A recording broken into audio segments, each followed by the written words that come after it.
All right. Yeah, very good morning to all of you. Yeah, thanks for coming to our session entitled Session Identifiers Are For Now, Passwords Are Forever. Cross-site scripting based abuse of browser password managers. My name is Ben. This is Sebastian who's going to, we're going to switch back and forth during the talk.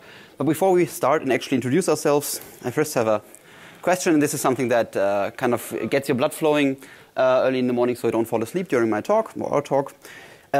Show of hands, who's using Chrome as a browser? I figured as much. Firefox. Okay. Safari. Oh, still. Opera. Yeah, you're like 1%, I think, of the internet users. And finally, who uses Internet Explorer? Awesome. So during this talk, or at the end of this talk, you'll actually go away and think of Internet Explorer in a way you have not thought of it before, because it's, as we will show you later on in the talk, it's actually, for our attack scenario, it's one of the most secure browsers.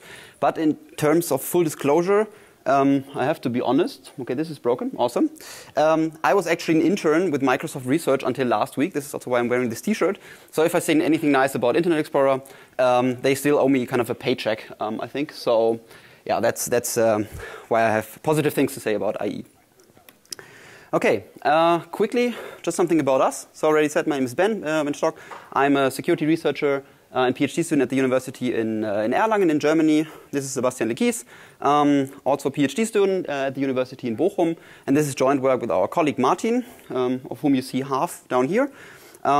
He's working for SAP Research. Actually, all three of us used to, at some point, work for SAP Research in a distant past. And we still work together and collaborate on quite some stuff. Okay, so about this talk. In this talk, we'll actually present to you the results of an analysis of different browsers, so browser-based password managers. We're not going to talk about OnePassword or LastPass, but basically about the password managers that the normal user can use, such as, all of you guys just showed hands which browser you actually use. We will then, or Sebastian will then demo kind of this analysis and show how bad they really are and how great IE is in comparison. We will then go on with a study of what password fields look like on the web, which is also pretty scary. And in the end, we actually, after all these scary parts where we say, hey, this is super insecure, everything, we actually have a potential solution towards this problem. But before we start, let's step back one step. And look at what is cross-site scripting. I guess most of you guys know, but I have nice cat pictures on here, so I still want to do the slides anyway. The web's principal security policy is the so-called same origin policy.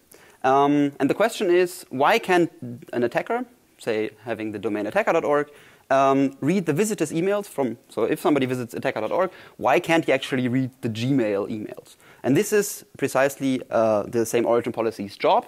It makes sure that resources can only get access to one another if their origins match. And an origin, in this sense, is defined as the protocol. So, for example, HTTP versus HTTPS. The domain, whereas this is actually subdomain, not just second-level domain, as well as the port. So only if these three things match, then the access is granted. And this actually makes the job a little bit harder for an attacker, and it makes him very sad. And he also has a very sad kitten in this instance. So, cross-site scripting, what is the actual underlying problem? Web apps process data. This is a very obvious statement, I guess. Otherwise, it wouldn't make sense. Otherwise, we just have kind of the web as invented by Tim Berners-Lee, where you just have content you can see, but you can't really interact with the web application. And this data is somewhat produced or provided by the user. This might be login credentials. This might be something you post in a forum, anything like this. And basically, all that actually reaches the server via HTTP, which is basically post parameters, it might be get parameters, it might even be headers, it might be, whatever, however a user can interact with the web application. And the web application then somewhat processes this data. It might either store it, or it might kind of, return it back directly. Think of a search query where you enter something into a search field, and then the website says, hey, you searched for your query string, and then uses also this kind of data not only to reflect this back to you, but also do the search in the background so you can interact with it. But actually, if you look at this little snippet of data. I hope you can all read it. Basically, this script alert1 script closing is actually not data, but it's code, right? Because the browser, if it sees something like this, says, hey, this is a piece of JavaScript, so I will now execute it and open this alert box. And the important thing is that it's actually interpreted by the victim's browser in the context of this vulnerable web application. That means, think again about the same origin policy. If I, as an attacker, am able to inject my own code into gmail.com, then actually I'm running in the origin of gmail.com, and I can actually read your emails. And yeah, the idea is, first of all, you try to find a flaw in the web application that allows you, as an attacker, that allows you to put your malicious code there. You obviously test this in your own browser to begin with. And then you somehow make the victim visit that site. That might either be by kind of click or sending them spam. Obviously, if you think about reflected cross-site scripting, where this is part of a get parameter or something, this URL might be super long, so it might be very obvious what you're doing. But what you can also do is, for example, register a domain like kittenpics.org, which we actually own, post nice cat pictures on it, and while the user is happy that he's watching cat pictures, you actually have a hidden iframe on the website. That kind of contains this URL, so the user is never aware that in the background, while he's looking at cat pictures, actually I'm loading gmail.com with this whole bunch of malicious payload. So basically, in the end, we can read your Gmails. Okay, so I spoilered listed already a little bit. What can a cross-site scripting attacker do? So the first and foremost thing you will always see if you see a proof of concept for a cross-site scripting exploit, people open alert boxes. And this is like, wow. Obviously, kind of very freaky hacker stuff going on here. But actually, the attacker can do much more than just open this alert box. He can, for example, hijack a session. That means he can force the victim's browser to kind of leak the cookies that might be involved. It might force the victim to click on a link. For example, I don't know, or post something. Think about a cross-site scripting on Twitter where while I'm talking here, actually, I said, hey, visit kittenpics.org, and in the background, actually, the kittenpics.org is loading Twitter, plus this malicious payload, and then all of you posted, hey, this is an awesome talk going on here right now. It can also be used to alter content. There was actually a case of the German Chancellor, on the Chancellor's website, where there was a cross-site scripting, I think also in a search field, which eventually led to some fake content, namely Chancellor Merkel resigned because of, I don't know what it was, but I think it even made it to the news, just because, it was actually on that website. You can spoof login forms, but first and foremost, and this is also the topic of our talk, and this is something that typically users or kind of researchers don't necessarily think about, we can actually utilize cross-site scripting attacks to steal your password manager's passwords. So basically, just to give you a quick overview, I think in literature, also in the security community, people typically speak of 3 different types of cross-site scripting. We actually make the distinction kind of on 2 axes. We can either have client-side or server-side code that causes the issue, and then we can have reflected cross-site scripting, where kind of data is directly echoed back to the user, or we can have stored cross-site scripting if you think about a forum post. Exactly. But then again, isn't cross-site scripting like, hasn't it been solved, especially with the content security policy and things like this? Actually, it has not been. So for last year's CCS, we actually conducted a study that showed that about 10% of all the Alexa top 10K websites carry at least one DOM-based cross-site scripting vulnerability. This is a class of cross-site scripting that has not been researched all that well in the previous years. Then again, as you might know, and basically all of you, or a lot of you, said you use Google Chrome. Google Chrome is shipped with the so-called cross-site scripting auditor that actually tries to detect and block cross-site scriptings. But turns out that, basically for our Black Hat US talk a couple of months ago, we showed that about 80% of the domains out of these 10% of the DOM-based cross-site scripting domains are still vulnerable, even if the cross-site scripting auditor is deployed. So it's not really a kind of a good way to block this. And this is also kind of underlined by the White Hat security report. And it again says cross-site scripting regains the #1 spot after being overtaken by information leakage. So again, last year, cross-site scripting was kind of the most prevalent kind of vulnerability on the web. Okay. And with this, let's switch over to Sebastian. Come back in a minute. Okay. Oh, this is working. Great. So after we now have the foundations that we need to understand the rest of the talk, I would like to talk about passwords and password managers. So we'll first look about how passwords are used on the web, and then a little bit how password manager works, and what are the security features that password managers have. So if we look at passwords on the web, we have to state that passwords are still the first and the only form of authentication on the web. So we basically only use passwords on the web. And, well, in a perfect world, I guess we would not have passwords. We would have something that is more secure, that cannot be stolen, that we do not store in databases and so on and so forth. But we still have the passwords all over the place. And, well, in a semi-perfect world where we still have passwords, we would have a password for each site. So, and this password for each site should be sufficiently complex to avoid brute forcing and hash cracking and so on. But the reality looks a lot different. So here we see a few statistics that we've taken from other researchers from the web. And what we can see is that, so what the researcher did, he analyzed password dumps of hacks that were publicly available and checked what kind of passwords are people using. And what we, for example, see that is 5% of all users just use the password. Then we have about 10% of the users either use password, 1, 2, 3, 4, 5, 6, or the numbers of 1 to 8. And what we also see is that a lot of users use the same passwords. So if we compile a list of the top 1,000 passwords, we see that 91% of all the passwords are used from that list. So it's pretty easy to crack passwords. And in recent years, we saw a shift from big internet companies to enforce more strict password complexity rules. And this is illustrated in this comic somehow. So if you look at Facebook and if you look at Google, we see that those services require much more complex passwords. So we need to use uppercase letters, lowercase letters. We need to have numbers and special chars in your password. And this makes passwords very hard to remember. And this either leads to a very unfortunate situation. People are reusing passwords. And it's not the semi-perfect world where we have a sufficiently complex password for every site. And one solution that was introduced lately in browsers are password managers. So because password managers take the burden of the user for remembering the password. But the password manager will do this. And nowadays we see that all the browsers that Ben presented in the beginning have password managers. And if you try to store a password, you will see such a dialog that says, well, here, would you like me to remember your password?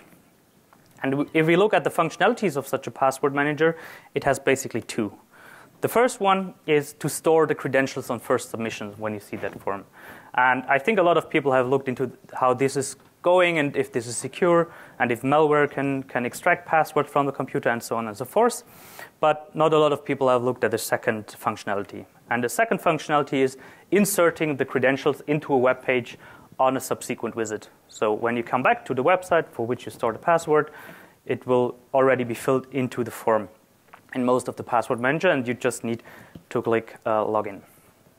And this has severe consequences. So we would like to look at this second functionality, and we would like to look at this situation in terms of thinking about cross-site scripting. So here we have an example. So we have a simple login form, and we have a password manager. And the password manager has a password stored for this login form or for this origin. And what he does, he simply fills that form with a password. And although this is implemented in the browser, there could be special protections against attacks such as cross-site scripting. But what we see is that there is no protection at all. So the way this password is inserted into the form is that the password manager just puts the password into the document object, into the DOM, into the document object model. And well, JavaScript running in the page can access data that is put into the DOM. So JavaScript in the page is able to access the email field and as well as the password field and just extract the password. And here the XSS comes in. So what an attacker gains through XSS is execution of JavaScript code in the origin of the web page. And hence, he's able to execute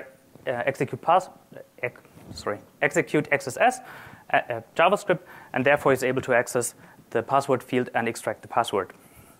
So I will demonstrate this shortly. It's very easy and very straightforward. So here I have a page. It's called login.com. This is a page. It's not real login.com, but it's a page on my local computer. And what we see is that I stored a password in the password manager. And we see that this is Chrome. And if I reload this page, Chrome will automatically fill in my password into the form. So let's have a look at JavaScript. So I just opened the JavaScript console where I can execute JavaScript commands like a cross-site scripting attacker would do.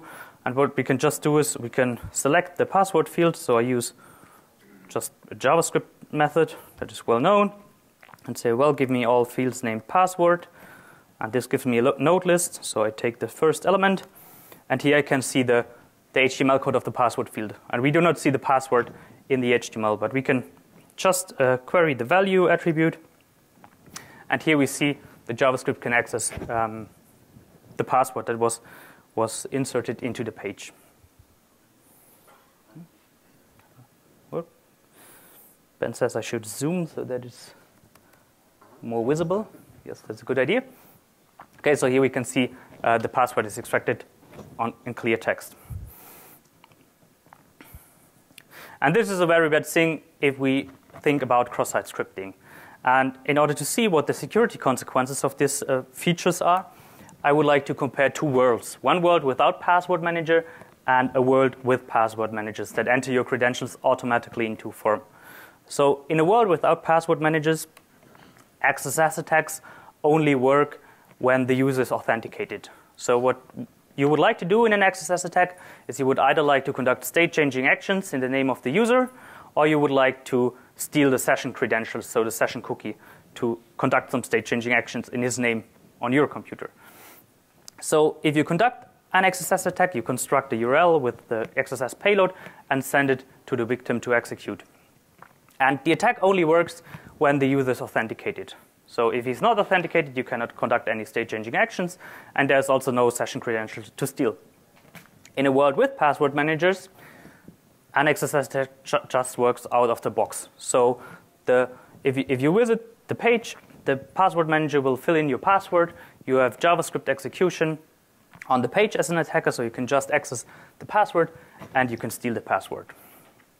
And the consequences of this are very bad, because in a world without password managers, we can just steal the session credentials, so the session cookie.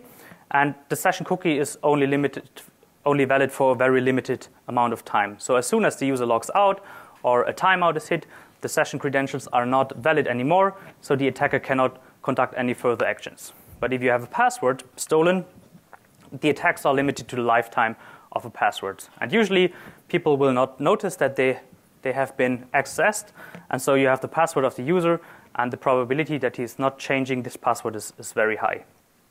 And then another problem comes in. So passwords are often reused by users on other web pages.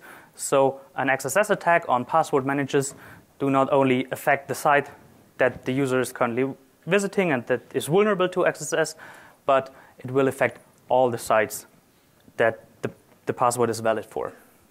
And if we look at this, we have to state that, well, the current password manager generation makes XSS attacks more severe. So it's much more easier for an attacker to do something bad.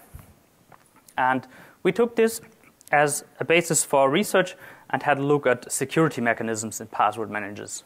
And as a spoiler, we didn't find a lot of them. But what we did, we found 5 key features of password managers. So how they are inserting credentials into field. And we will have a look at how password managers are matching the URLs and the forms that they insert passwords into. We will look at password managers that require user interaction before filling in a password. And we will also look at the autocomplete attribute. So let's first look at URL and form matching. I have another demo. So here we are in Chrome again, and I stored passwords on this website, so on login.com/loginphp. And on this very same domain, I have another page, which is called search.php. And search.php is a simple search application, so I can just put in some value, and it will search something for you. And here, obviously, there's a cross-site scripting. So here I have user input, which is reflected in the get parameter and reflected in the page. And I can just enter some arbitrary HTML code. So for example, I can just put B so that you believe me. So we see that the code that I put into the URL is reflected in the page. And now the text is bold. So let's just try to be a cross-site scripting attacker and enter a form here. So I just add another form. And I give 2 input fields to the form. So I say just, well, I would like to have a text field. And I give it just an arbitrary name.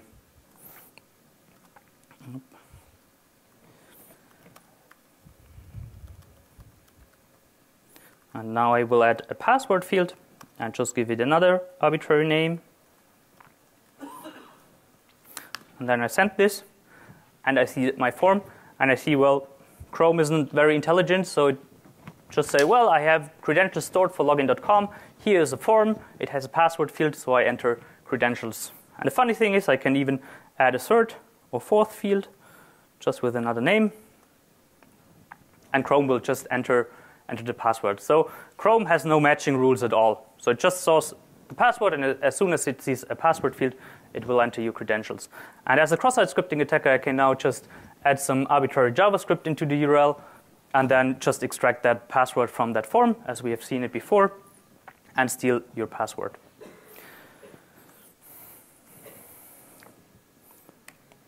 So here we can see a small overview of browsers doing matching of URLs and forms.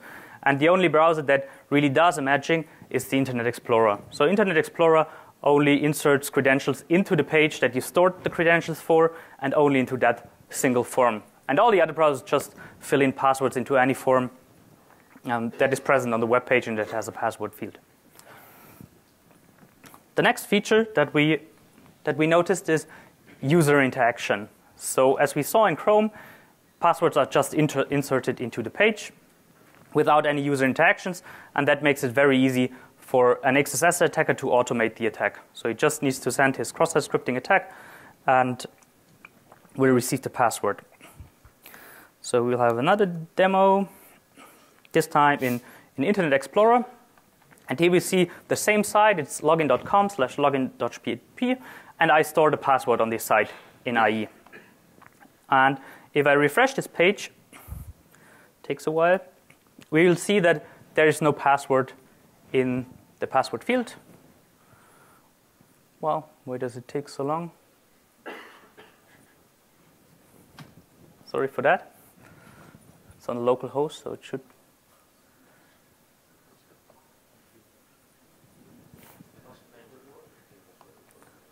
I'm not sure. Trying. Okay. No, it's still showing loading, but. Okay, let's just wait a few seconds.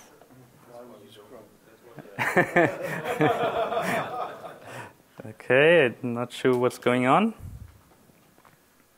Okay, I switched to another browser. So I just used Safari. So here we see the same site again. And if we visit it with Safari, we immediately see that there is some kind of pop-up window. And we first need to click until the password is entered into the form. And if the form is, so I can empty it again. So it will, if I click. So there's some kind of user interaction involved. So if a cross-site scripting attacker wants to exploit you, it's not that easy. So he somehow needs to make you to click on that thing. And here in Safari, we see a very good example of a secure user interaction, because this thing cannot be hidden by other things. So an attack that you could choose to overcome this issue is clickjacking. So you could try to make the user click on this thing, and you could try to hide this window from it. But in Safari, it's realized very good. So this pop-up that you see cannot be overlaid by any other site or by any div elements or that you have on the page, and it cannot be made invisible by. Yes. It's not in the DOM there, that box. Yes, it's not in DOM. I can show it. I have a short. I say it's a very good solution. So in this case, it's not click checkable. So here we can see it. Here I have a page that is called evil.com, which could be used by the attacker. And he framed the login.php page from login.com. And here you can see it. I made it opaque, but still so that you can see it. And this thing is still showing up, so people will notice it. And clickjacking this is very hard. OK, let's have a look at the overview again. So the reason why I wanted to show Internet Explorer is because at the time when we conducted this research, Internet Explorer was the only browser doing that. So before, all the browsers just filled in the passwords. And in the last 2 or 3 months, Opera and also Safari changed its behavior to show that box. OK, so let's have a look at another feature. So in HTML5, we have a new attribute that is called autocomplete. And here is some text of the specification. And if you put autocomplete to text field, it has either 2 meanings. So it can either be used for input fields that have a particularly sensitive data. For example, the activation code of a nuclear weapon, says the specification. Or you have something that the user needs to re-enter every time he visits the page. Something like, for example, in a one-time password for your banking account. So the autocomplete attribute can be used for a page to opt out of storing data in the browser. So you can tell the browser, don't save this data. It's sensitive. So we had a look at the different browsers and if they adhere to this attribute, if you put it to the password field. So if put to the password field, browsers shouldn't store your password in there. So let's have another look again at Chrome. I have another page on this domain, and it's called autocomplete. And if we look at the password field, here it is. And here we have the autocomplete attribute, and we switch it to off. But, well, Chrome simply decides, well, even if we try to submit a form, it will say, yes, do you want to store this password? And if you press yes, it will store it, and it will automatically fill this application. And there's an interesting other example. So we have Firefox, and here we can see login.php, and the login form will be automatically filled by your password manager. But if we go to autocomplete, we will see it will be not filled. So it somehow adheres to the autocomplete field, but it still autofills if you click. So if you have the autocomplete feature in Firefox, it will just switch to a mode where you require user interaction. And then it will again autocomplete the field if you click. So it will still store the password. So let's have a look at the overview again. So we have Chrome, which doesn't adhere to that attribute at all. We have Firefox and Safari. They somehow adhere to it because they do not autofill the password field, but they still autofill it if you click. And then Opera also does not adhere to the attribute, and Internet Explorer adheres to it and does not offer to autocomplete the field at all. So we reported this to Google. So we opened a bug and said, well, if the autocomplete is present, the autocomplete attribute, we should not store passwords and do not autofill the passwords. So we opened the bug and told this Google, and well, Google replied, well, this is intentional and working as intended. So basically, they do not really adhere to the spec and does make users somehow exploitable. And if we look at all these features, we somehow see a trade-off between usability and security. So it would be very secure to not fill the passwords, to have user interactions where the user has to click multiple times to avoid attacks. But I think a lot of browsers are taking the usability route. So it's very convenient that the password is in your password field and you just can press the login button that you do not need to click. And I think that the autocomplete attribute is also a very good example for that. Because if the web page specifies autocomplete equals off and your browser does not store the password for you, users will blame the browser for that. They will say, well, Chrome does not store my credentials, although I would like to store them. So Chrome just says we ignore the wish of the web page to not store these credentials. And with this, I would like to hand over to Ben again, who will talk about the state of password fields on the web. Thank you. Just one addition to this guy. Actually, if all fields in a form are set to autocomplete equals off, then they don't store it. But the notion that I would have as a programmer, think about the following. I have this form that was previously, where the password manager previously stored the credentials, and now I want the credentials no longer to be stored for that field. Then I don't want the password to be stored, right? So I set autocomplete to off for the password, which means, as the spec says, dear browser, please don't save it. In these cases, if there's at least one field in this form that doesn't have autocomplete set to off, then Chrome stores it. Only if all fields are set to autocomplete equals off, which programmers, I think Google thinks that programmers go ahead and by accident put autocomplete equals off to a form.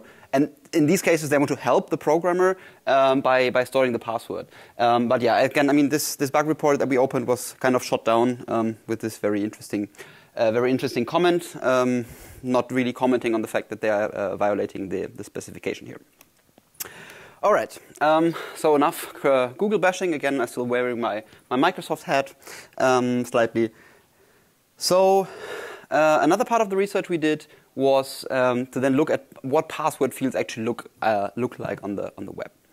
And this is actually was done so we could gain a better understanding of how sites handle forms. So for example, how many sites are actually trying to actively opt out of password managers storing their passwords, even if they not necessarily do that. So looking at kind of fields that have autocomplete set to off. And also, for example, look at the xframe option setter, which is now deprecated and has been overcome by a CSP directive. Actually, the xframe option setter can be set by a website to tell the browser this site should not ever be framed. Sorry. So if we think about the following, think about a combination of or a modification of IE. IE does not fill the form if it's not the exact right URL. So if we think back to our example where we have our search field, the search field's URL does not match the login forms URL. So what an attacker could do is he could use this cross-site scripting on the search field to inject an iframe, and then try to force the browser to fill out the credentials there, and because they are both the search field as well as the login form, they're in the same origin, the outer side can access the iframe and can then access the password. So we also wanted to see how many sites actually make sure that their login page cannot be framed, so by setting the xframe option setup. To do that, we implemented a very simple crawler, which basically goes to some domains, in this case the Alexa top 4K. It scans the entry page for a login field, but as I guess most of you know, not every web page necessarily has the login form directly on the first page. So what we did is kind of look for indicative keywords like login, sign in, and such. We only did that for English. For English words, so I'm not sure if we called all the Chinese login forms that might have a different URL or German. It's basically the same. And finally, a final piece of the puzzle was that this extension actually wraps access to fields, so that if JavaScript is actually trying to access this field, because this is a very interesting thing as well, we can notice that as well. And these are the results of this study. So out of the 4,000 websites, we actually found password fields on 2,143. And this is basically the 100% of this relative column, so this third column. So it turns out that even with this relatively simple approach, we were able to find password fields on half of the Alexa top 4K sites. Now for the scary part. So only 38% of those actually had the form on an HTTPS page. This is not that bad yet, because just delivering the form on an HTTP page is, well, not really an issue, because, well, then somebody can eavesdrop maybe on the connection. He will see, okay, there's a password field, but he can't really do anything with it. The thing that scares me way more is the fact that only 56% of the domains we found password fields on actually submit these passwords over HTTPS. So almost every second page actually uses plain HTTP to transmit your passwords to it. And if you think about what Sebastian said earlier, users typically tend to reuse passwords quite a lot. So it would be relatively straightforward and easy to get kind of passwords for a lot of sites just by being in the network. And I actually have there's actually a similar attacker model, which I will talk about in a minute. Then only 13.6% of all these websites actually had the autocomplete set to off. I think most of them only had it set to off on the password field. So again, Chrome just ignores this, still stores it nevertheless. And the final number here, 325 domains, somehow used JavaScript to access this field. I will talk to you about this a little later in the talk. But we see that this either means that, for example, most of the sites actually just wanted to check that the field was not empty. This was also JavaScript access, which we could detect because we had this wrapper around it. So a similar attacker model to what we did, and also research that was basically going on more or less in parallel to our research, was man-in-the-middle attacks. So for Usenix security this year, just two and a half months ago, I think, David Silver et al. Actually conducted kind of a study similar to ours, but with a different attacker model in mind. So they went ahead and said, okay, we will go to a public or to a cafe somewhere and offer a free Wi-Fi service, and everybody loves free Wi-Fi. And typically users say, hey, free Wi-Fi, cool, I'll just click on that and be happy with it. What they actually did is, into every HTTP connection they could find. So for example, I think Google is a bad example, but any HTTP connection, so not encrypted connection, they actually went ahead, intercepted the response, injected iframes into the site, for example, to whatever, Google, Facebook, and so on and so forth. And similar to the attack we described, the password managers, so to the login forms, sorry, the password managers would then, in these cases, fill out the forms. And since we have a man-in-the-middle attack, we can kind of put arbitrary payload in this response from Facebook or Google. So they also kind of put some JavaScript in there that waited, similar to our attacks, waited for the password manager to be as kind as to fill out the forms and then leak it back to the attacker. And they did that. I think they had like 10 iframes or something in parallel. So each time a user would visit a different HTTP page, they would just inject the next 10 domains into it. And according to them, it's very, very quick to automate, to kind of sweep, or they call it a sweep attack, where you just sweep over the top 1,000 domains, for example, and try to steal as many passwords as possible. But this is,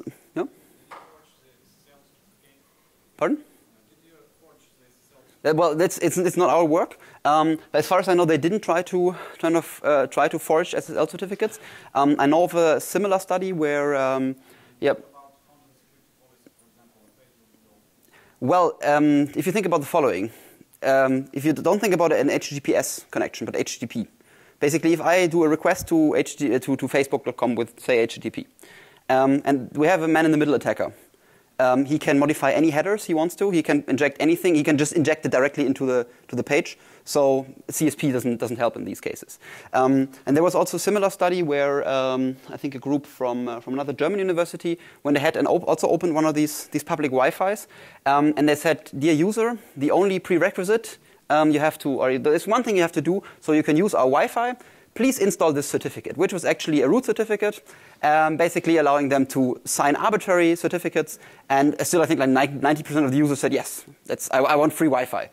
Give me free Wi-Fi. I will install anything you want from me. Because, I mean, also, it's not an executable or something, right? It's just a certificate. What do I know what a certificate can do?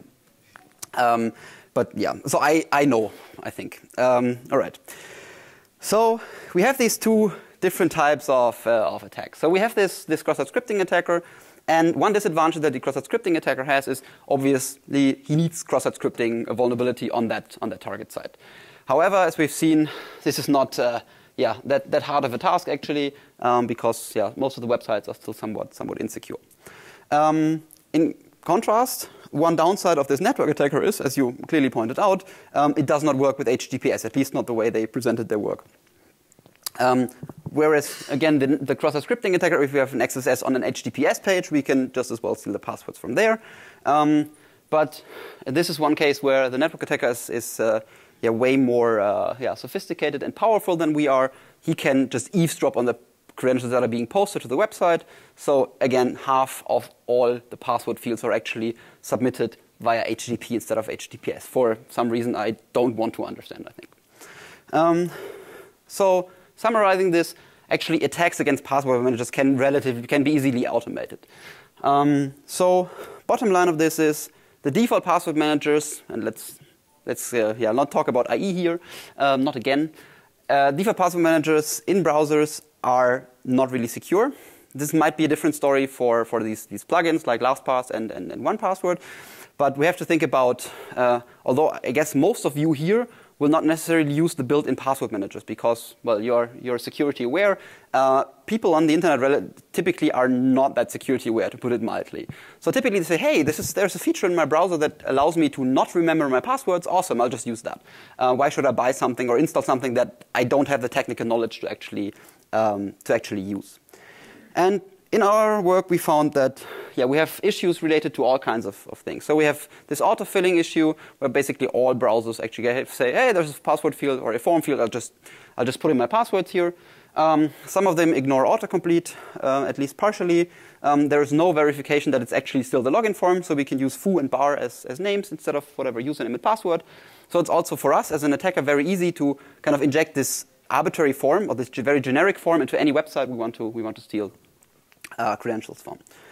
So the question is, and this is now the end of the attack part basically, can we come up with something that might be a better solution that can still be deployed in kind of commodity browsers where we don't have to rip out basically the whole password manager, as well as don't have to force the users, the untrained users, to learn how to interact with the password manager, that they have to click and so on and so forth. Okay. So what we've seen in our research is the idea of what a password manager should do is it should aid the user in authentication. So it should securely store the passwords, and if they are needed by the web application, he should then kind of provide them to the web application so the user can authenticate. And our notion of authentication is the credentials are being sent to the server. This is actually when you authenticate against the server. However, as we have seen, there is somewhat of a mismatch in this notion and the implementation of it. So the credentials are, at some point, sent to the server, but most importantly, before that actually happens, they are inserted into forms, and therefore inserted into the document object model and accessible by JavaScript or a cross-site scripting payload. And we just propose, well, let's try to align this implementation, how it's done in browsers, with this notion of credentials are being sent to the server. All right, so on the upper part of this slide, you actually see the way password managers work right now. So initially, we find a login form. Then the password manager comes along, scans the page, finds, hey, there's a login form. So I'll just go ahead and insert the username, the password that I stored for this site. And when the user then clicks on sign in, this password is actually sent to the server. Right, so this is obviously what we talked about all this talk. We now propose the following. Instead of the password manager directly inserting username and password, let's just go ahead and insert the username and insert some pseudo-random nonce into this field.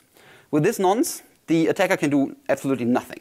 This is just so that the password manager has a way of kind of figuring out, okay, nonce X belongs to password Y. And what actually happens is, if we now click on submit, since we're in the browser, we see this outgoing request with the username and the nonce. The nonce can be of any format so that we can actually easily detect it in the outgoing request, and that it can also not be there by accident, so just use something very long. What the password manager then does is it just goes ahead, sees, hey, there's a username, there's a password, there's a nonce, so let's exchange the nonce with the password. There are some constraints to this approach.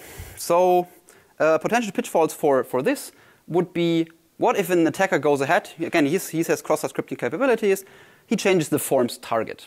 So instead of posting it to login.com/loginphp, he actually posts it to attacker.com or evil.com, dump PHP. Another way of going about this would be, for example, to post it to search PHP. We've seen that before.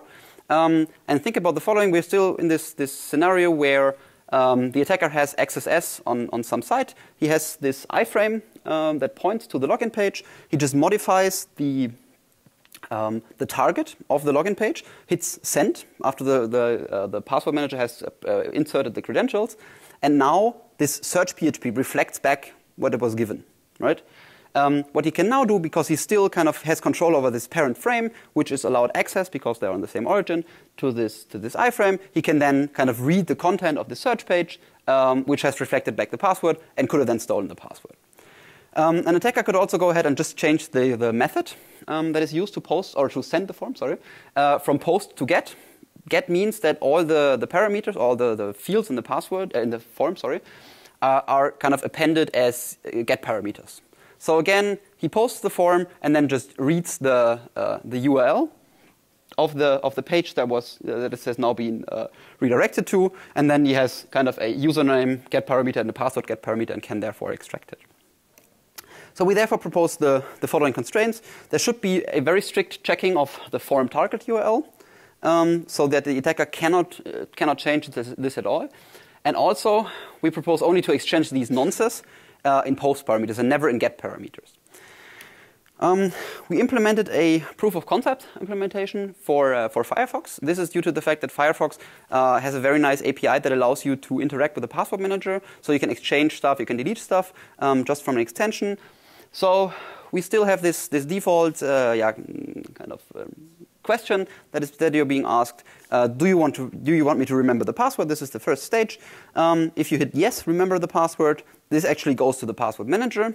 And in the password manager, we have a callback that kind of then is called when a new password is entered. And this then calls our extension that we wrote with this information. So for which host was it stored, for which user was it stored, actually also for which URL, and what was the password. And what we do then is basically we store this secret password in our database, we generate a random nonce, and exchange the credentials that were initially being stored in the password managers with our nonce and the username. So therefore, the password, we still use the default password manager, but rather than storing passwords, it now just stores these nonces that we can access later on. This is a little tricky to read. Sorry for that.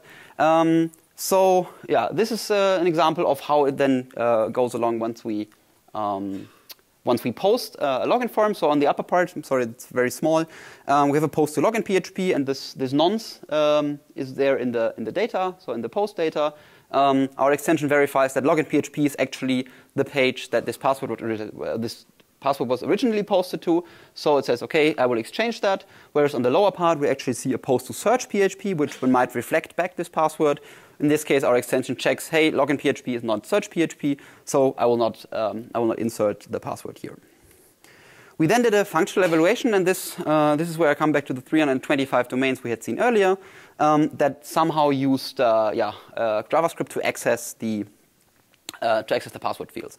So almost 230 of these domains actually just went ahead and checked whether there was some password there or not. And if you clicked kind of submit or log in without the password being there, there's just an alert box saying, hey, you don't try to send this form if you don't have a password.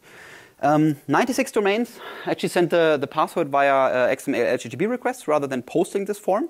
And out of those, actually 23 domains hash the password before sending it out. And if you think about the fact that we inserted, rather than inserting a password, we inserted this nonce. If you hash the nonce, we have no way of seeing it in the outgoing request because we actually don't know what kind of hash function is being used. So in these cases, our implementation breaks because the password manager inserts the nonce is hashed, and it doesn't match the password that is stored on the server side. One domain, for some reason, went way out of its way to be super secure and used base64 encoding or encryption, I think they called it. Again, this causes issues because you base64 encrypt the nonce. And 6 domains out of those actually send passwords in get parameters. So in total, 30 of these domains that we looked at would break with our approach. Which means that 98.6% of all the domains we analyzed would work perfectly fine with what we propose. And also, more importantly, actually storing passwords for these XML HTTP requests is currently not supported by browsers because browsers wait for a kind of a form to be submitted to, so basically a post or a GET request that is initiated by this form submit. And XHR is not a form submit. Okay, then concluding. what should you take away from this talk? So the current generation of browser-based password managers is quite vulnerable. And even if most of you, and now I can say this because I'm slowly taking off my Microsoft hat, I'm not a big fan of IE for several reasons.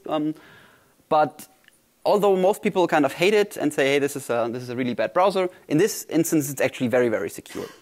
Then a very shocking thing that we found is that almost half of the passwords are actually posted via HTTP, which is, it makes the job for an attacker, for a network attacker, quite easy because you can just go ahead and read those from the outgoing request.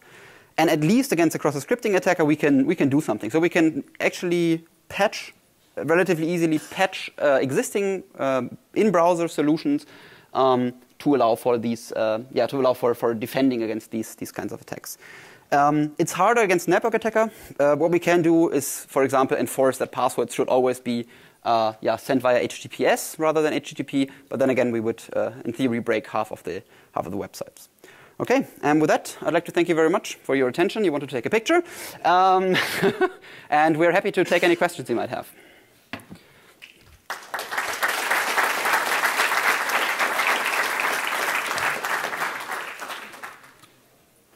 Need to put the cat picture back on.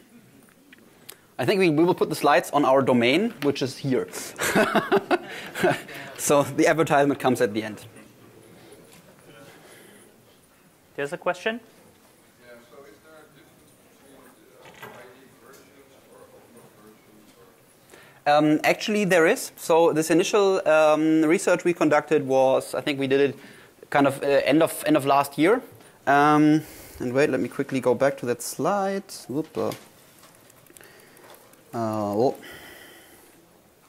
is all screwed up. This one. Okay. So as an example, this I think initially was Safari 7.0, which didn't have user interaction. Now 7.1 has user interaction. For Chrome, we did the initial tests kind of with Chrome 31, I think. Now we're up to 37, I believe. So they are, while the browsers change, they actually become somewhat more secure. I can't really say it for Opera right now. I don't know that off the top of my head. But IE was always 11, I believe. So. Okay. Yeah? You talked a lot about the security of the behavior of password managers. I'm wondering whether you also have some insights about the security of the persistency. Okay, so. Is that secure? Are there differences between? Okay, so your question is basically, while we looked at how they behave, we didn't really analyze how securely they store the passwords, because there has been a lot of research going on before into this. I couldn't really say. I think I know something about Firefox, but I mean by default, none of them actually have passwords that secure their keychain. So you have to actually know what you're doing to add kind of a password protection to your keychain or your password manager's database. So there's nothing in there. I think it also depends on the operating system. For example, in macOS, most of the WebKit browsers use the keychain of macOS, so they store the password securely in there. But on other operating system, it's different. So what I'm proposing is basically like the password manager should be like a proxy. Because in theory, I could, with JavaScript, I could like catch the get a post request and say, look, just before you actually do the request, you've got stuff to do. Okay, so what you're saying is we propose to use this kind of as a proxy where we store this nonce, but JavaScript could, in theory, access the outgoing request. But actually, this kind of mangling with the outgoing request is done inside the browser after the form is submitted, where JavaScript has no way of accessing the page anymore. So the request is already outgoing, and JavaScript just sees, okay, it might notice there is a request going out, but actually it has no way of kind of accessing this mangled request that we did. Okay. So it's secure by this. So it's currently not possible to access the request on the way to the server for JavaScript. So there's something called service workers where you can install JavaScript to request, but I think this is happening before. So we are sitting in the browser on a much deeper level than JavaScript is accessing. It's one of those moments where I I'm a bit confused because, well, personally, because I really don't know too much about JavaScript anymore. It used to be possible to like manipulate the request almost to the full extent. But only in extensions. Yeah. So not in JavaScript running in a web page. Actually, extensions are basically JavaScript, but they are kind of running as an extension in the browser backend rather than something you can access from the website. So there's no XSS towards extensions. Well, there is sometimes, but you need a crappy extension to begin with. Cool. Okay.